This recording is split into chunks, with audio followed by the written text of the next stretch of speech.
தந்தை, மகன், தூய ஆவியின் பெயராலே ஆமேன்.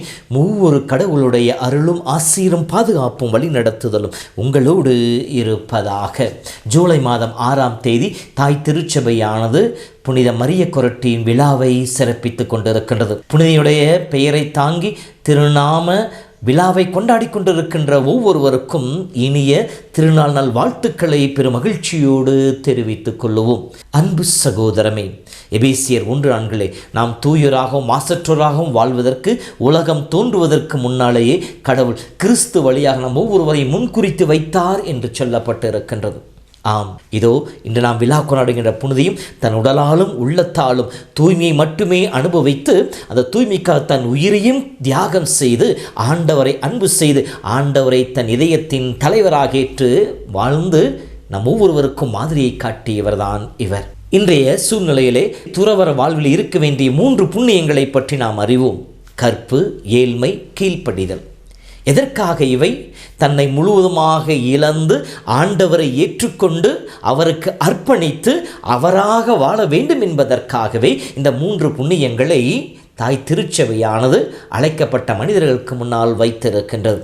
ஆனால் இன்று நாம் விழா கொண்டாடுகின்ற புனிதையோ மிக சிறிய வயதிலேயே இந்த 3 புண்ணியங்களும் தன் வாழ்விலே ஏற்று அதன் வழியாக புனிதத்துவத்திலே பயணித்தவராக இருக்கின்றார். அந்த புனிதத்துவத்தை அடைவதற்கு நம் ஒவ்வொருவருக்கும் முன்மாதிரி காட்டி வருகின்ற எல்லா இடர்களையும் தகர்த்தெறிய துணிவு வேண்டும் என்று சொல்லி நமக்கு பாடம் கற்றுக் கொடுப்பவராகவும் இருக்கின்றார். 1890ஆம் ஆண்டிலே இத்தாலியிலே பக்தி மிகுந்த குடும்பத்திலே 5 குழந்தைகள் ஒருவராக பிறந்தவர்தான் மரிய கொரட்டி. மிக எளிமையான குடும்பம். ஆனால் இவருடைய குடும்பமானது பக்தியும் நற்பண்புகளும் அன்பும் மிளிர்கின்ற வளர்ந்து செழிக்கின்ற குடும்பமாக இருந்தது.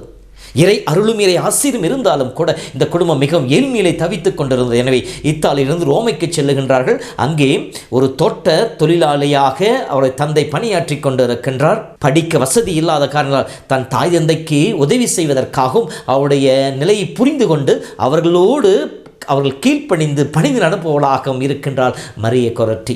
இப்படி அவர் வாழ்ந்து கொண்டிருக்கின்ற பொழுது அவருடைய இளைய வயதிலேயே தந்தை இறந்து விடுகின்றார். அந்த தந்தை இறப்பதற்கு முன்னால் நம் ஒவ்வொரு தந்தைக்கும் அவருடைய தந்தை ஒரு முன்மாதிரியை காட்டி இருக்கின்றார். மாதாவை பற்றி, மரியாவை பற்றி நிறைய கதைகளை எடுத்துச் சொல்லி, உண்மைகளை சொல்லி மரியாவின் மீது பக்தியுள்ள பெண்ணாக நீ வளர வேண்டும் என்று சொல்லி தன் மகளுக்கு அறிவுரை கூறுகின்றார். அமல உற்பவியான மரியாளைப் போல நீயும் தூய வாழ்வு வாழ வேண்டும் என்று சொல்லி பக்தியோடு முழந்தால் வடியிட்டு ஜெபித்து அதை வெற்றுக்கொள் என்று சொல்லி அவரை ஊக்குவித்தவராக இருக்கின்றார். தந்தையின் அறிவுரையை கேட்டு தன்னை முழுவதுமாக அன்னையின் கரங்களை ஒப்பு கொடுத்து அமல அன்னையின் நோக்கி மன்றாடியவளாக இருக்கின்றார் மரிய கொரட்டி. இப்படி அவர் வாழ்ந்து கொண்டிருக்கின்ற அந்த சமயத்தில் நற்கனை ஆண்டவர் மீது அதிக பக்தி கொண்டிருந்தாலும் வயது காரணமாகவும் கல்வி அறிவு இல்லை என்ற காரணத்தினாலும் அவருக்கு நற்கனை கொடுக்க மறுக்கப்படுகின்றது. ஆனால் இறைவனுடைய தூய ஆவியினுடைய வல்லமையால் ஞானத்தால் நிறைக்கப்பட்டதினாலே அவரிடம் காணப்பட்ட அந்த அறிவையும் ஞானத்தையும் கண்டு வியந்து போன குரு அவருக்கு நற்கனை கொடுப்பதற்கு அனுமதி அளிக்கின்றார். இவர் அதிக ஞாபகசக்தி கொண்டவராக இருக்கின்றார். திருப்பலியிலே முழு பக்தியோடு ஈடுபடுபவராக இருந்தார். குருவான சொல்கின்ற ஒவ்வொரு வார்த்தையும் அப்படியே உள்வாங்கி அதை தன் உள்ளத்தில் இருத்தி ஞாபகசக்தியோடு திருப்பலிக்கு வராதவர்களுக்கெல்லாம் அந்த மறையுரையை பிறருக்கு எடுத்துச் செல்பவராக, இறை அருளை பகிர்ந்து கொடுப்பவராக, இறை அனுபவத்தை அவர்கள் கொடுப்பவராக இருந்தார் இவர்.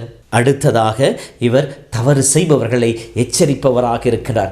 இவர் இந்த 13 வயது நெருங்கி கொண்டிருக்கின்ற பொழுது அவர்கள் இல்லத்திலேயே தங்கியிருந்த 20 வயது வைத்திருந்த அலெக்சாண்டர் இவர் மீது ஒரு தீய இச்சையோடு இவரை அணுகி வருகின்றார். அப்பொழுது இவர் சொல்கிறார், நான் ஆண்டவருக்கு அர்ப்பணிக்கப்பட்டவர், என்னை முழுதும் ஆண்டவருக்கு கொடுத்து விட்டேன், ஆகவே இது தவறு என்று சொல்லி எச்சரிக்கின்றார். இப்படி செய்தால் கடவுளுடைய தண்டனை தீர்ப்பு நிச்சயமாக உண்மையில் வந்து விழும் என்று சொல்லி அவரை எச்சரிக்கின்றார். ஆனால் அதையெல்லாம் பொருட்படுத்தாத அவர் மீது கொண்ட இந்த தீய இச்சையினாலே அவரை தன்வயப்படுத்த முயற்சிக்கின்றார். இப்படி ஒரு முறை அவர் தனியாக இருக்கின்ற பொழுது அவரை தன்வயப்பட முற்படுகின்ற பொழுது அவர் பழைய ஏற்பாட்டிலே தொடக்க நூல் 39 வருகின்ற யோசேப்பை போல, தானியேல் புத்தகத்தினை திருமுதல் வருகின்ற சூசன்னாவை போல தன்னை முழுவதுமாக ஆண்டவர் கரங்களை ஒப்பு கொடுத்து அந்த தவறுக்கு உடன்படாமல் இருக்கின்றார். ஆத்திரம் கொண்ட அலெக்சாண்டர் அவரை 14 முறை கத்தியால் குத்தி இரத்த வெள்ளத்திலே அவரை விட்டு சென்று விடுகிறார். தன் உடலையும் தன் ஆன்மாவையும் அப்பழுக்கில்லாமல் காப்பாற்ற, தன் தூய்மையை கற்பை காப்பாற்ற தன் உயிரையும் தியாகம் செய்ய முன் வந்தவராக இருக்கின்றார் புனித மரிய கொரட்டி. அன்பு சகோதரமே, இத்தகைய புனிதருடைய விழாவை கொண்டாடுகின்ற இந்த நாளில் இந்த புனிதை நமக்கு சொல்லிக் கொடுக்கின்ற பாடம் என்ன என்று சொல்லி பார்க்கின்ற பொழுது, முதலாவதாக குடும்பமாக தாய் தந்தை பிள்ளைகள் அன்பிலே நற்பண்பிலே ஜெபத்திலே நிலைத்திருக்கிற குடும்பமாக நம்முடைய குடும்பம் இருக்க வேண்டும் என்பதை சொல்லி காட்டுகிறது. தினமும் ஜெபிப்பவர்களாக, ஜெபமாலை சொல்பவர்களாக, இறை வார்த்தை வாசிப்பவர்களாக நம் குடும்பம் விளங்க வேண்டும் என்று சொல்லி இறை அருள் மிகுந்த குடும்பமாக நம் குடும்பத்தை அமைக்க வேண்டும். இரண்டாவதாக, குழந்தைகளே மரிய கொரட்டியை போல தன் பெற்றோர்கள் நிலையை அறிந்தவர்களாக இருக்க வேண்டும். அவர்கள் படுகின்ற கஷ்டங்கள், குடும்பத்தின் சூழ்நிலைகள் அனைத்தையும் அறிந்து அவர்களுக்கு பணிந்து நடப்பவர்களாக, அவர்களுக்கு உதவி செய்பவர்களாக இருக்க வேண்டுமே ஒழிய நம்முடைய ஆசைகளை நிறைவேற்றிக் கொள்வதற்காக, நம்முடைய தேவைகளை நிறைவேற்றிக் கொள்வதற்காக பெற்றோருக்கு சுமையாக மாறிவிடக்கூடாது என்கின்ற ஒரு பாடத்தை மரியை கொரட்டை சொல்லி காட்டுகிறார். அன்னை மரியின் மீது அதிக பக்தி கொண்டு வாழ வேண்டும் என்பதற்காகவும், நாம் தூயோராக வாழ்வதற்கும், இறைவனுடைய கொடையை பெற்றுக்கொள்வதற்கு ஜெபத்தை விட வேறொரு வழி இல்லை என்று சொல்லி காட்டி தினமும் ஜெபிக்கின்ற குழந்தைகளாக இருக்க வேண்டும். இறைவன் கரங்களே தன்னையும் தன் வாழ்வையும் அர்ப்பணித்து தூய சிந்தனையோடு, தூய உள்ளத்தோடு, தூய எண்ணத்தோடு வாழ்கின்ற குழந்தைகளாக இருக்க வேண்டும் என்பதை மரிய கொரட்டி நமக்கு சொல்லி காட்டுகின்றார். நம் தூய்மைக்கு எதிராக, கற்பு வாழ்வுக்கு எதிராக வருகின்ற எல்லா சோதனைகளையும் போராடி இறை துணையோடு வெற்றி பெற வேண்டும் என்கின்ற ஒரு துணிவான பாடத்தையும் நமக்கு சொல்லி காட்டுகின்றார். அடுத்து, திருப்பலியிலே முழு பக்தியோடு ஈடுபட வேண்டும். மறையுறையை கூர்ந்து கவனித்து கேட்க வேண்டும். இறை வார்த்தையை உள்ளத்திலே இருத்தி ஞாபக சக்தியோடு அதை பிறருக்கு எடுத்துச் சொல்லி வாழ்ந்து காட்டுபவர்களாக இருக்க வேண்டும் என்கின்ற பாடம் சொல்லிக் கொடுக்கின்றார். அடுத்ததாக, அவர் தன்னை நிந்தித்தவனை மன்னிக்கின்றார். தன்னை குத்தியவனை தான் இறப்பதற்கு முன்னால் அலெக்சாண்டரை மன்னித்து விட்டேன் என்று சொல்லிவிட்டு நற்கனை ஆண்டவரை தன் உள்ளத்தில் ஏற்றுக்கொண்டு இறைவனோடு இணைந்து விண்ணக பயணத்தை மேற்கொண்டார். நம்முடைய வாழ்விலே நமக்கு எதிராக பிறர் செய்கின்ற சிறு தவறுகளை நாம் மன்னிக்க பழக வேண்டும். உங்கள் சகோதர சகோதரிகள் செய்கின்ற குற்றங்களை நீங்கள் மன்னிப்பீர்களானால் உங்கள் குற்றங்களை விண்ணக தந்தை மன்னிப்பர் என்று சொல்லி நாம் ஜெபிக்கின்றோம். அதே போல கட்டளையாக கடவுள் இயேசு கொடுத்திருக்கிறார். அதை சும்மால் அறிந்து வைத்திருப்பதாக மட்டும், அதை நாம் அறிந்து வைத்திருப்பவர்களாக மட்டும் இல்லாமல் அதை நாம் வாழ்ந்து காட்டுபவர்களாக நம்மால் முடிந்த அளவிற்கு நமக்கு எதிராக செயல்படுகின்ற மனிதர்களை மன்னிக்கின்ற வரத்தை ஆண்டவர் நோக்கி கேட்டு அதை நாம் பகிர்ந்து கொடுக்க வேண்டும். அன்பு சகோதரமே, எத்துணை நல்ல பண்புகளை மரிய கொரட்டி தன் வாழ்விலே கடைபிடித்து புனிதையாக இன்று நமக்காக பரிந்து பேசுவதாக இருக்கின்றார். அவருடைய விழாவை கொண்டாடுகின்ற நாளிலே அவரிடம் காணப்பட்ட இந்த நற்குணங்கள் நமதாக மாற்றிக்கொள்வோம். புனித மரிய கொரட்டியே, நீர் வாழ்ந்த புனிதத்துவமான வாழ்வை நாங்களும் வாழ எங்களுக்காக பரிந்து பேசும் என்று சொல்லி ஜெபிப்போம். இரக்கமும் கிருபை நிறைந்த அற்புதமான அன்பின் ஆண்டவரே, தூய உள்ளத்தோர் பேறு பெற்றோர் என்று சொன்னீரே, இதோ இந்த நாளிலே உடலாலும் உள்ளத்தாலும் தூய்மையாக இருந்து உம்மை மகிமைப்படுத்திய புனித மரிய கொரட்டியின் விழாவை சிறப்பிக்கிற இந்த நாளிலே அந்த புனிதையைப் போல நாங்களும் வாழ ஆசைப்படுகிறோம். எங்களையும் உடைய அருளால் நிறைத்து எங்களை காத்துக்கொள்ளுவீராக. அன்பின் ஆண்டவரே, இந்த நாளில் சிறப்பாக என்னுடைய குழந்தைகளையும் இளையோரையும் உடைய பரிசுத்தமான திருக்கரங்களை தாழ்த்தி ஒப்புக் கொடுக்கிறேன். இதோ திரும்பிய திசையெல்லாம் அவர்கள் திக்கு தெரியாமல், திசை தெரியாமல் சிதறிப்போவதற்கு எத்தனையோ நிலைகள் இருக்கின்றன. கட்சிக்கும் சிங்கம் போல சாத்தான் உங்களை விழுங்க காத்து கொண்டிருக்கின்ற வார்த்தை கேட்டார் போல, இதோ இந்த நாளிலே இளையோர் தூய்மையாக வாழ்வது என்பது மிகவும் கஷ்டமான ஒரு சூழ்நிலையாக இருக்கின்றது.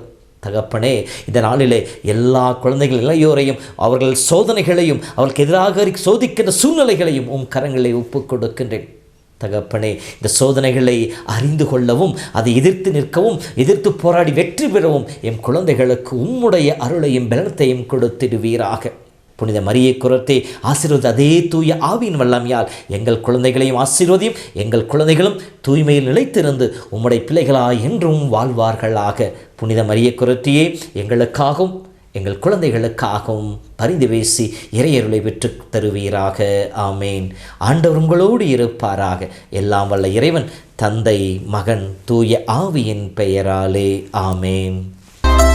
മറിയ ഗോരേറ്റിതൻ തിരുമുന്നിൽ നിന്നു നാം ജീവിത പടവുകളേറി ക്ഷമയും സഹനവും സത്യം നിത്യവും നമ്മുടെ യാത്രക്കകമ്പടിയേകി